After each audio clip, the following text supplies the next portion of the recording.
ഈശോ മിശിഹായ്ക്ക് സ്തുതിയായിരിക്കട്ടെ. ജാൻ എസ് മീഡിയയിലേക്ക് എല്ലാവർക്കും സ്വാഗതം. ന്യായാധിപന്മാരുടെ പുസ്തകം 8-ാം അധ്യായം 34 വചനഭാഗങ്ങളിൽ നിന്ന് 50 ചോദ്യോത്തരങ്ങളാണ് ഈ വീഡിയോയിൽ ഉൾപ്പെടുത്തിയിരിക്കുന്നത്. നമുക്ക് ചോദ്യോത്തരങ്ങളിലേക്ക് പോകാം. ചോദ്യം 1. മിദിയാൻകാരോട് യുദ്ധത്തിന് പോയപ്പോൾ ഞങ്ങളെ വിളിക്കാഞ്ഞതെന്ത് എന്ന് ഗിദെയോനോട് ചോദിച്ചതാര്? എഫ്രായിംകാർ. 2. നിങ്ങൾ ചെയ്തതിനോട് തുലനം ചെയ്യുമ്പോൾ ഞാൻ ചെയ്തത് എത്ര നിസ്സാരം? ആര് ആരോട് പറഞ്ഞു? ഗിദെയോൻ എഫ്രായിംകാരോട്. 3. എഫ്രായിമിലെ കാലാപെറുക്കലിനെ ഉപമിച്ചിരിക്കുന്നത് എന്തിനോട്? അബിയേസറിലെ മുന്തിരിക്കൊയ്ത്തിനോട്. 4. ഏത് പ്രഭുക്കന്മാരെയാണ് ദൈവം നിങ്ങളുടെ കയ്യിൽ ഏൽപ്പിച്ചു എന്ന് ഗിദെയോൻ എഫ്രായിംകാരോട് പറഞ്ഞത്? ഓറബിനെയും സേബിനെയും. 5. എഫ്രായിംകാരുടെ കോപം ശമിച്ചത് എപ്പോൾ? നിങ്ങളോട് താരതമ്യം ചെയ്യുമ്പോൾ എനിക്ക് ചെയ്യാൻ കഴിഞ്ഞത് എത്ര നിസ്സാരം എന്ന് ഗിദെയോൻ പറഞ്ഞപ്പോൾ. 6. ശത്രുക്കളെ പിന്തുടർന്ന് ജോർദാന്റെ മറുകര കടന്നത് ആര്? ഗിദെയോനും 300 പേരും. 7. ദയവായി എൻ്റെ അനുയായികൾക്ക് കുറച്ച് അപ്പം കൊടുക്കുവിൻ, അവർ ക്ഷീണിച്ചിരിക്കുന്നു എന്ന് ഗിദെയോൻ ആരോട് പറഞ്ഞു? സുക്കോത്തിലെ ജനങ്ങളോട്. 8. ആരെ ആക്രമിക്കാൻ പിന്തുടർന്നു പോവുകയാണ് എന്നാണ് ഗിദെയോൻ സുക്കോത്തിലെ ജനങ്ങളോട് പറഞ്ഞത്? മിദിയാൻ രാജാക്കന്മാരായ സേബായെയും സൽമുന്നായെയും. 9. സേബായെയും സൽമുന്നായെയും ദൈവം എൻ്റെ കയ്യിൽ ഏൽപ്പിച്ചു കഴിയുമ്പോൾ നിങ്ങളുടെ ദേഹം എന്തുകൊണ്ട് ഞാൻ ചീന്തിക്കീറും എന്നാണ് ഗിദെയോൻ സുക്കോത്തിലെ പ്രമാണികളോട് പറഞ്ഞത്? കാട്ടിലെ മുള്ളുകൊണ്ടും കാരമുള്ളുകൊണ്ടും ചീന്തിക്കീറുമെന്ന്. 10. സുക്കോത്തിൽ നിന്നും ഗിദെയോൻ എവിടേക്കാണ് പോയത്? പെനുവേലിലേക്ക്. 11. വിജയിയായി തിരിച്ചു വരുമ്പോൾ ഈ ഗോപുരം ഞാൻ തകർത്ത് കളയും എന്ന് ഗിദെയോൻ ആരോടാണ് പറഞ്ഞത്? പെനുവേൽ നിവാസികളോട്. 12. പെനുവേൽ നിവാസികളുടെ നഗരം തകർത്ത് കളയും എന്ന് ഗിദെയോൻ പറയാനുള്ള കാരണം? പെനുവേൽ നിവാസികൾ തൻ്റെ കൂടെയുള്ള 300 പേർക്ക് ഭക്ഷണം നൽകാതിരുന്നത് കൊണ്ട്. 13. സേബായും സൽമുന്നായും താവളമടിച്ചിരുന്നത് എവിടെ? കാർക്കോറിൽ. 14. സേബായും സൽമുന്നായും എത്ര ഭടന്മാരോടൊപ്പമാണ് കാർക്കോറിൽ താവളമടിച്ചത്? 15,000-ഓളം. 15. യുദ്ധം ചെയ്തവരിൽ എത്ര പേരാണ് കൊല്ലപ്പെട്ടതായി കണക്കാക്കപ്പെട്ടത്? 1,20,000. 16. ഏത് നാട്ടുപാതയിലൂടെ ചെന്നാണ് സുരക്ഷിതരെന്ന് വിചാരിച്ചിരുന്ന സൈന്യത്തെ ആക്രമിച്ചത്? നോബാഹിനും യോഗ്ബയാക്കും കിഴക്കുള്ള നാട്ടുപാതയിലൂടെ ചെന്ന്. 17.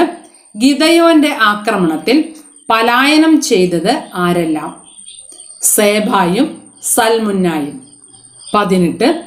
പട്ടാളത്തിൽ വലിയ സംഭ്രാന്തി ഉണ്ടാക്കിയത് എന്ത്? പലായനം ചെയ്ത സേബായെയും സൽമുന്നായെയും ഗിദെയോൻ പിന്തുടർന്നു പിടിച്ചത്. 19. സേബായെയും സൽമുന്നായെയും പിടിച്ചതിന് ശേഷം ഗിദെയോൻ ഏത് വഴിയാണ് പടക്കളത്തിൽ നിന്ന് മടങ്ങിയത്? ഹേറസ് കയറ്റം വഴി. 20. ഗിദെയോൻ പടക്കളത്തിൽ നിന്ന് മടങ്ങും വഴി പിടിച്ചു നിർത്തി ചോദ്യം ചെയ്തത് ആരെ? സുക്കോത്തുകാരനായ ഒരു ചെറുപ്പക്കാരനെ. 21. സുക്കോത്തുകാരനായ ചെറുപ്പക്കാരൻ എത്ര പേരുടെ പേരുകളാണ് ഗിദെയോന് എഴുതി കൊടുത്തത്? പ്രമാണികളും ശ്രേഷ്ഠന്മാരുമായ 77 ആളുകളുടെ പേരുകൾ. 22. സേബായെയും സൽമുന്നായെയും പിടിച്ചുകെട്ടി ഗിദെയോൻ ആരുടെ മുൻപിലാണ് കൊണ്ടുവന്നത്? സുക്കോത്തിലെ ജനങ്ങളുടെ മുൻപിൽ. 23 ഗിദെയോൻ പട്ടണത്തിലെ ശ്രേഷ്ഠന്മാരെ പിടികൂടി എന്താണ് ചെയ്തത്? കാട്ടിലെ മുള്ളും കാരമുള്ളും കൊണ്ട് അവരെ ഒരു പാഠം പഠിപ്പിച്ചു. 24 പെനുവേൽ നിവാസികളോട് ഗിദെയോൻ പ്രതികാരം ചെയ്തത് എങ്ങനെ? പെനുവേൽ ഗോപുരം തകർത്ത് നഗരവാസികളെ കൊന്നൊടുക്കിക്കൊണ്ട്. 25 താബോറിൽ നിങ്ങൾ നിഗ്രഹിച്ചവർ എവിടെ എന്ന ഗിദെയോന്റെ ചോദ്യത്തിന് സേബായും സൽമുന്നായും പറഞ്ഞ മറുപടി എന്തായിരുന്നു? നിന്നെപ്പോലെ തന്നെയായിരുന്നു അവരോരോരുത്തരും. അവർ രാജകുമാരന്മാർക്ക് സദൃശ്യരായിരുന്നു. 26 എൻ്റെ സഹോദരന്മാരായിരുന്നു എന്നതിൻ്റെ മറ്റൊരു വാക്ക് എൻ്റെ അമ്മയുടെ പുത്രന്മാർ. 27 നിങ്ങൾ അവരുടെ ജീവൻ രക്ഷിച്ചിരുന്നെങ്കിൽ ഞാൻ നിങ്ങളെ കൊല്ലുകയില്ലായിരുന്നു. ആരോട് പറഞ്ഞു? ഗിദെയോൻ സേബായോടും സൽമുന്നായോടും. 28 ഗിദെയോന്റെ ആദ്യജാതന്റെ പേര് യഥറിൻ. 29 ഗിദെയോൻ യഥറിനോട് പറഞ്ഞതെന്ത്? എഴുന്നേറ്റ് അവരെ കൊല്ലുക. 30 യഥറിൻ സേബായെയും സൽമുന്നായെയും കൊല്ലാൻ ഭയപ്പെട്ടപ്പോൾ അവർ പറഞ്ഞതെന്ത്? നീ തന്നെ ഞങ്ങളെ കൊല്ലും. ഒരുവൻ എങ്ങനെയോ അതുപോലെയാണ് അവൻ്റെ ബലവും. 31 സേബായെയും സൽമുന്നായെയും വധിച്ചതാര്? ഗിദെയോൻ. 32 സേബായെയും സൽമുന്നായെയും വധിച്ചതിനു ശേഷം എന്തിൻ്റെ ആഭരണങ്ങളാണ് ഗിദെയോൻ എടുത്തത്? ഒട്ടകങ്ങളുടെ കഴുത്തിലെ ആഭരണങ്ങൾ. 33 ഞങ്ങളെ ആര് ഭരിക്കണം എന്നാണ് ഇസ്രായേൽ ജനം ഗിദെയോനോട് ആവശ്യപ്പെട്ടത്? ഗിദെയോനും ഗിദെയോന്റെ പുത്രനും പൗത്രനും. 34 ഇസ്രായേൽ ജനത്തിന്റെ ഈ ആവശ്യത്തിന് ഗിദെയോൻ പറഞ്ഞ മറുപടി എന്ത്? ഞങ്ങളല്ല, കർത്താവാണ് നിങ്ങളെ ഭരിക്കുക. 35 ഗിദെയോൻ ഇസ്രായേൽക്കാരോട് ആവശ്യപ്പെട്ടത് എന്ത്? കൊള്ള ചെയ്ത് കിട്ടിയ കർണാഭരണങ്ങൾ. 36 മിദിയാൻകാർ ആരായിരുന്നു? ഇസ്മായേല്യർ. 37 എത്ര തൂക്കം കർണാഭരണങ്ങളാണ് ഗിദെയോന് ലഭിച്ചത്? 1700 ഷെക്കൽ. 38 സ്വർണകുണ്ടലത്തിന് പുറമെ ഏതെല്ലാം ആഭരണങ്ങളാണ് ഉണ്ടായിരുന്നത്? അണ്ടാഭരണം, പതക്കം, ചെങ്കുപ്പായം, ഒട്ടകങ്ങളുടെ കഴുത്തുപട്ട. 39 സ്വർണകുണ്ടലം കൊണ്ട് ഗിദെയോൻ എന്താണ് നിർമ്മിച്ചത്? ഒരു ഏഫോദ്. 40 ഏഫോദ് നിർമ്മിച്ച് സ്ഥാപിച്ചത് എവിടെ? ഓഫ്രായിം പട്ടണത്തിൽ.